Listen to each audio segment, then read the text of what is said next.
मन क्या है और इसे अपने काबू में कैसे करें। जी हाँ दोस्तों, मन बड़ा चलायमान है, चंचल है और कहे कि सारी एक्टिविटी ये मन ही करता रहता है। जी हाँ दोस्तों, अब इसको कैसे काबू में करें। कुछ लोग इसको काबू में करना चाहते हैं, कुछ लोग कहते हैं कि हमारा मन इतनी ज़्यादा हलचलें करता है, इतना ज़्यादा परेशान करता है, या फिर कहे कि रातों की नींद और दिन का चैन सब उड़ा पड़ा है। जी हाँ दोस्तों, तो मन क्या है और इसे कैसे काबू में कर सकते हैं। जी हाँ दोस्तों, मन यह सबसे रहस्यमयी शक्ति है जो मनुष्य को स्वर्ग भी दे सकती है और नरक भी, क्योंकि कहा जाता है कि मन ही मनुष्य का सबसे बड़ा शत्रु भी है और अगर काबू में कर लिया जाए तो ये सबसे बड़ा मित्र भी है। जी हाँ दोस्तों, और बहुत जो प्रसिद्ध दार्शनिक हुए, बुद्ध भी हुए हैं या फिर और भी, वो ही सब कहते हैं कि मन ही सब कुछ है, मन के पास ही तुम्हारा प्रारब्ध है, मन के पास ही तुम्हारे सोचने समझने की शक्ति है। जी हाँ दोस्तों, जैसा हम सोचते हैं मन में, क्योंकि मन बड़ा चलायमान है, चंचल है, एक जगह नहीं ठहरता और इसको वश में करने के लिए कहे कि कोई भी आसान कार्य नहीं है। जब मन वश में हो जाता है तो समझो सारा संसार आपके वश में हो गया। जी हाँ दोस्तों, जैसे आप रहते वैसा ही बन जाते हैं, जैसा आपका मन है वैसा आप बन जाते हैं। इस एक वाक्य में कहें कि मानव जीवन का संपूर्ण रहस्य छिपा हुआ है। जो व्यक्ति, जी हाँ दोस्तों, जो व्यक्ति अपने मन को समझ लेता है, जान लेता है, परख लेता है कि वो क्या हलचलें कर रहा है, कैसे विचार ला रहा है, वह स्वयं को समझ लेता है। और जो स्वयं को जान लेता है उसके लिए कुछ भी असंभव नहीं रहता। मन एक ऐसी नदी है जो निरंतर बहती रहती है। कभी यह विचारों के तेज प्रवाह में बहा ले जाती है, कभी ये विचारों के तेज प्रवाह में बहा ले जाती है, कभी भावनाओं की गहराई में डुबा देती है।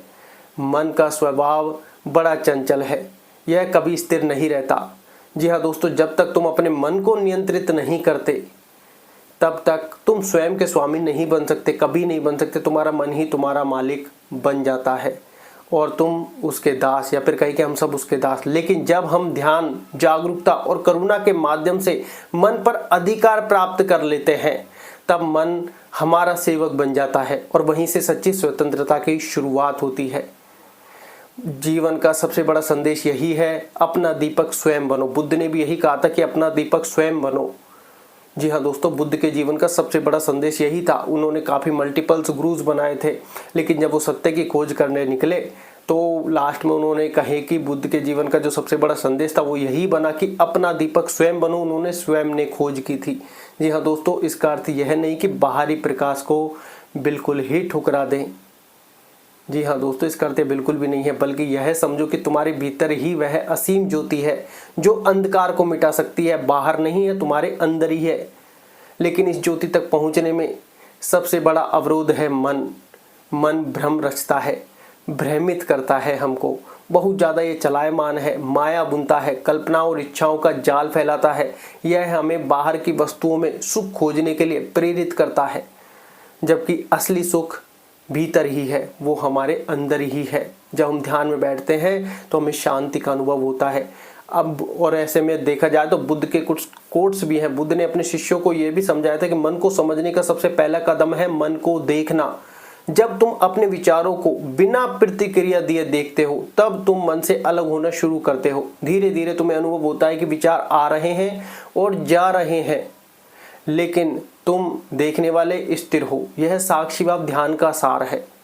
जी हाँ दोस्तों, यही ध्यान का सार है, साक्षी भाव। जो व्यक्ति अपने मन के उतार चढ़ाव को बिना प्रतिक्रिया के देख सकता है वही मुक्त हो सकता है। लेकिन प्रश्न उठता है, मन को काबू में आखिर करे कैसे। ये क्या इतना आसान है? नहीं। स्मृति और जागरूकता के माध्यम से।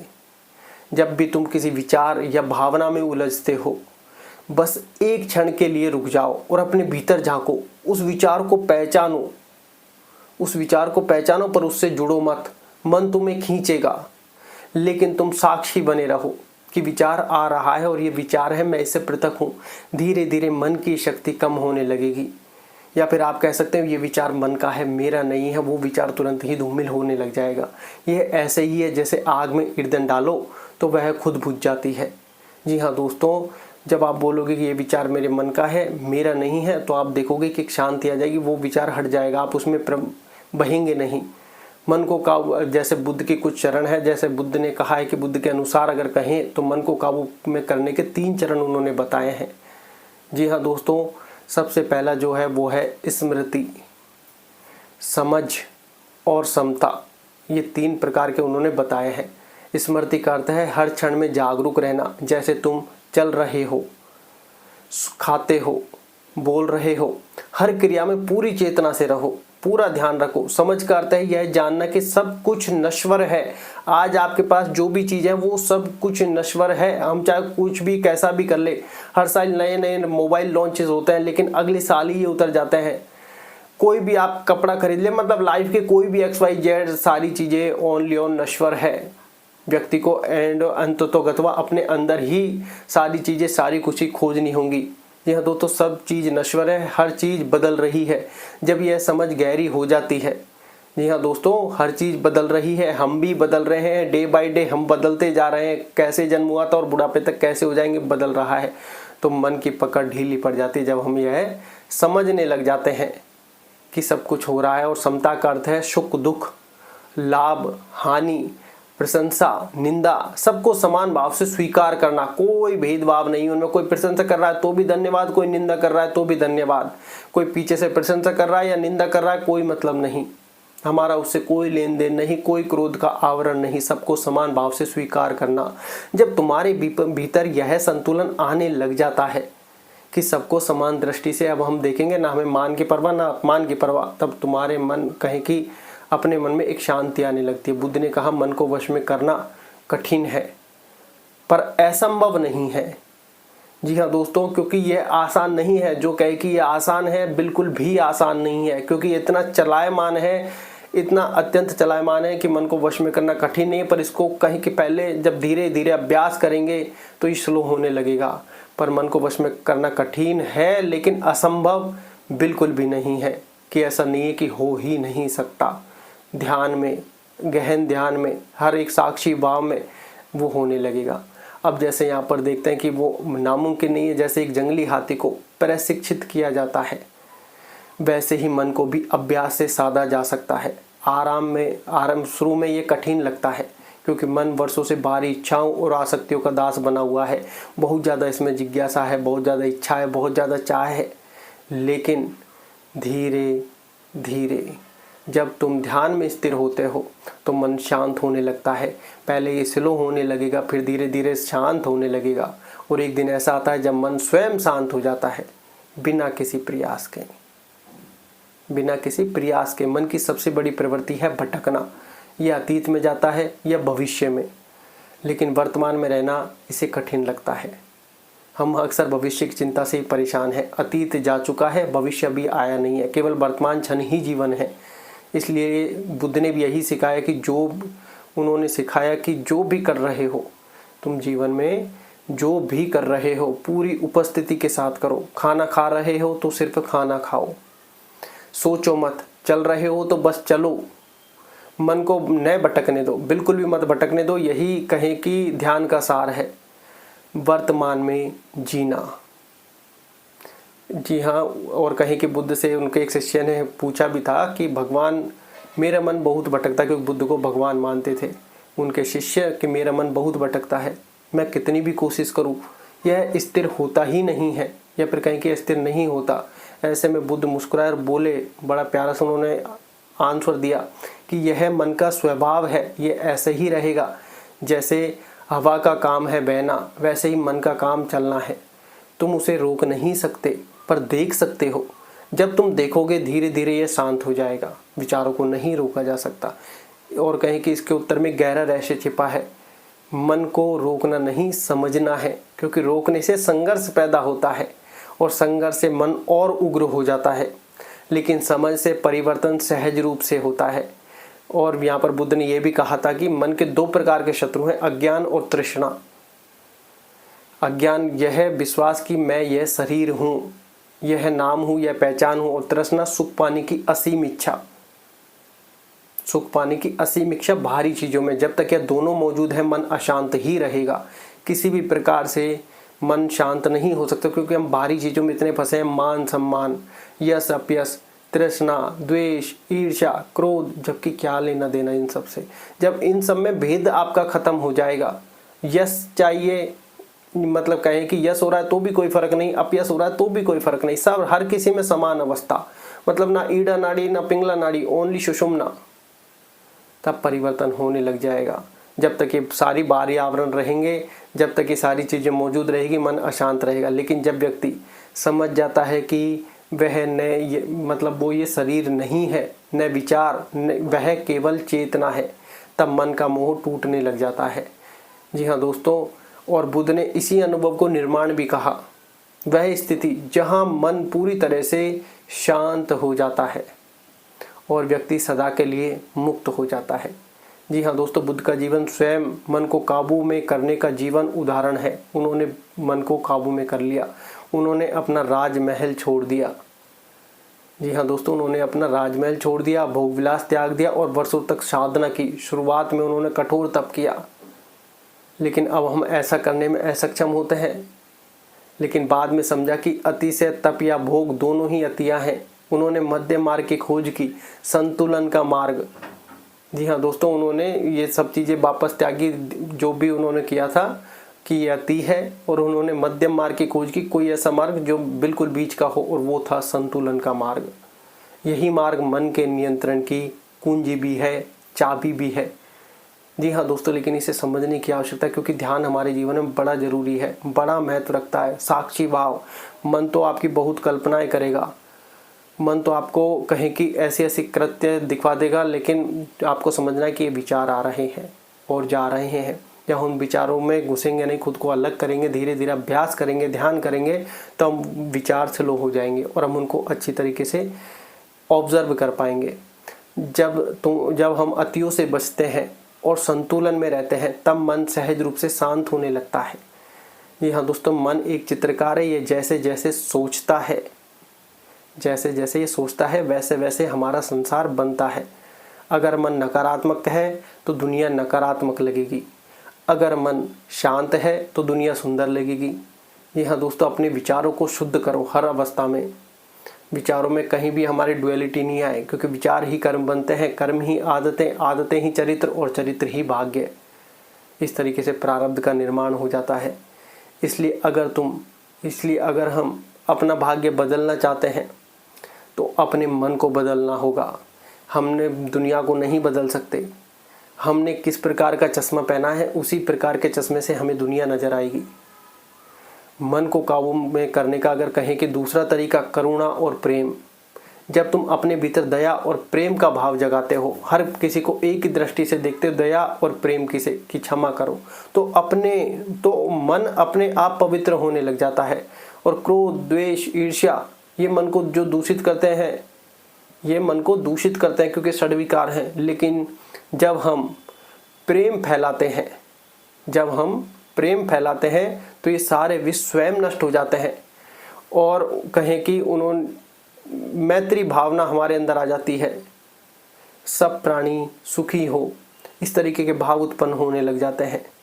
सब प्राणी निरोगी हो, सब प्राणी शांति में रहे। जब ये भावना भीतर से उठने लग जाती है, या फिर कहें कि भीतर से जब ये उठती है, तब मन का विस्तार होता है और ये सीमाओं से मुक्त होने लग जाता है। जी हाँ दोस्तों, मन को देखने का अर्थ है अपनी हर भावना की जड़ तक जाना। जब क्रोध आता है उसे दबाओ मत, बल्कि देखो कि ये कहाँ से आ रहा है। जब भय उठता है उसे भगाओ मत, बल्कि पहचानो कि ये किस भ्रम पर आधारित है। धीरे धीरे जब तुम हर भावना की जड़ पहचान लेते हो, क्योंकि जब ये आते हैं डर लगने लगता है, हम उस परिस्थिति में घुसे भी नहीं है, हमारे साथ कुछ होता है उससे पहले ही हमें डर ऐसा लगने लग जाता है। तो उस डर का क्या है? क्या उस डर से हमारी चीज़ें ठीक हो रही हैं? बिल्कुल भी नहीं। तो धीरे धीरे जब हम हर भावना की जड़ पहचान लेते हैं, जी हाँ दोस्तों, तो मन के सारे बंधन ऑटोमेटिकली ढीले पड़ने लगते हैं। मनुष्य स्वयं अपने शत्रु भी है और अपना स्वयं मित्र भी है। अगर उसका मन उसके आपे से बाहर है तो शत्रु हो जाएगा, और नहीं तो उसका मित्र हो जाएगा मन। यदि तुम अपने मन को, या कहें कि यदि हम अपने मन को जीत लेते हैं तो संसार की कोई भी शक्ति हमें हरा नहीं सकती। लेकिन अगर हम अपने मन से हार गए तो कोई भी सफलता हमें सुख नहीं दे सकती। यह विजय बाहरी नहीं, आंतरिक है। मन को जीतना सबसे कठिन युद्ध है, लेकिन यही सबसे बड़ी जीत भी है।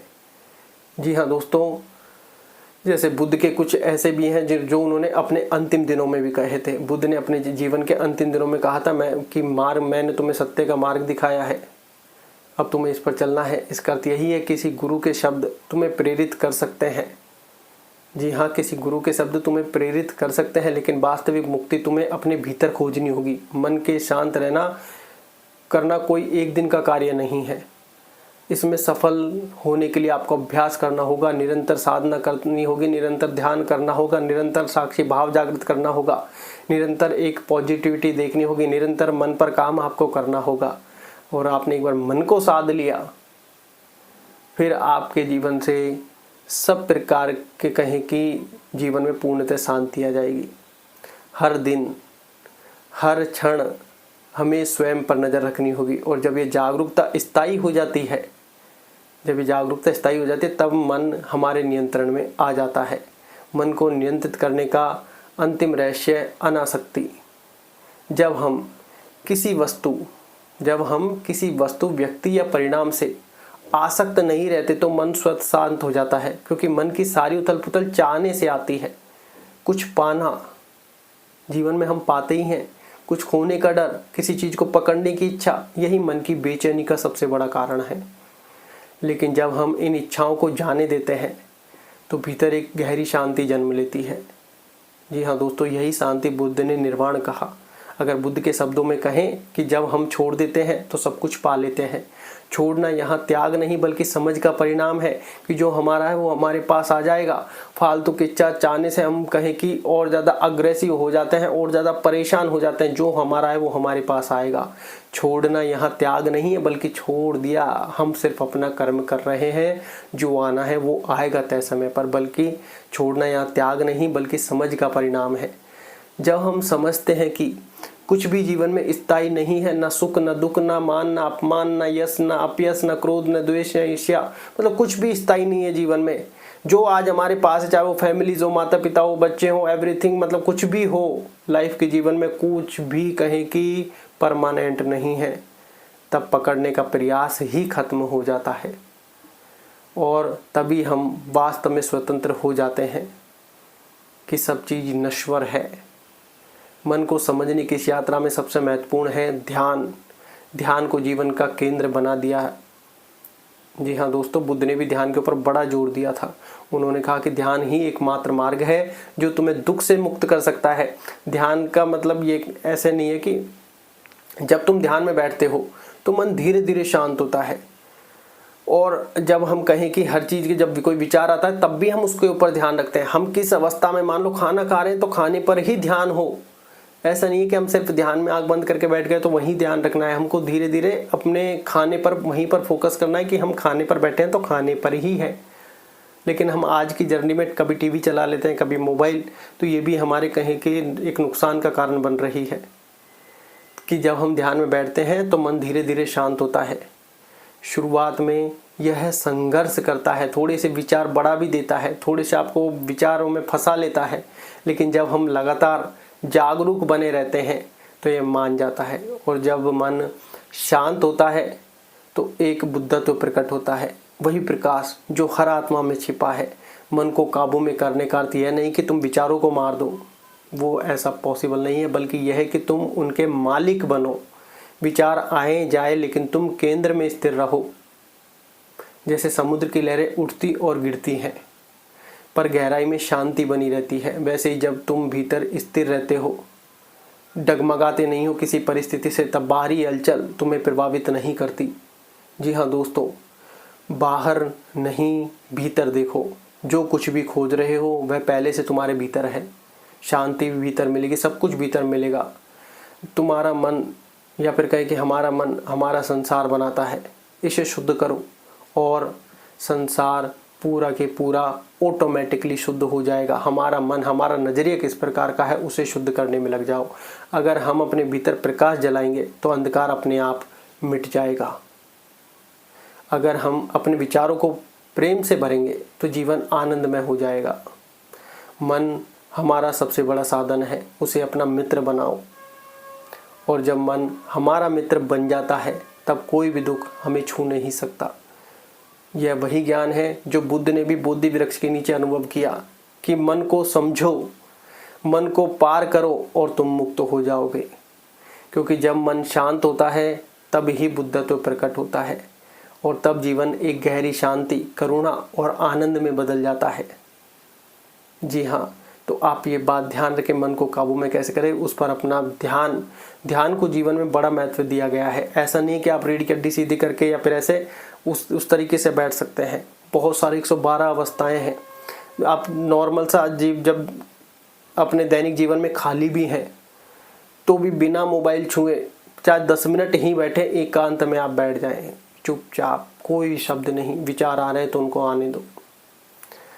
अकेले बैठे हैं तो और प्रयास करो कि 20 मिनट बैठ जाएं ध्यान में। धीरे धीरे धीरे धीरे धीरे धीरे ये प्रयास आपको लगातार निरंतर करते रहना है, क्योंकि ये वो प्रयास है, अगर आपने एक बार मन पर विजय पाली, नहीं पा पाए या फिर जो भी है, ये ज्ञान है, ये आगे आपको कैरी फॉरवर्ड हो जाएगा आपका ध्यान। ये बात आप ध्यान रखें, ये वेस्टेज नहीं होगा, ये आपका कर्म है। वो ध्यान आगे जब पास आउट हो जाएगा तो आपको फिर से मिल जाएगा। तो इसलिए ध्यान को हल्के में ना ले। ध्यान का मतलब है स्वयं आपकी आत्मा का विकास। जी हाँ दोस्तों, क्योंकि मन काबू में कर लिया, वो कहते हैं मन चंगा तो कटौती में गंगा। धन्यवाद।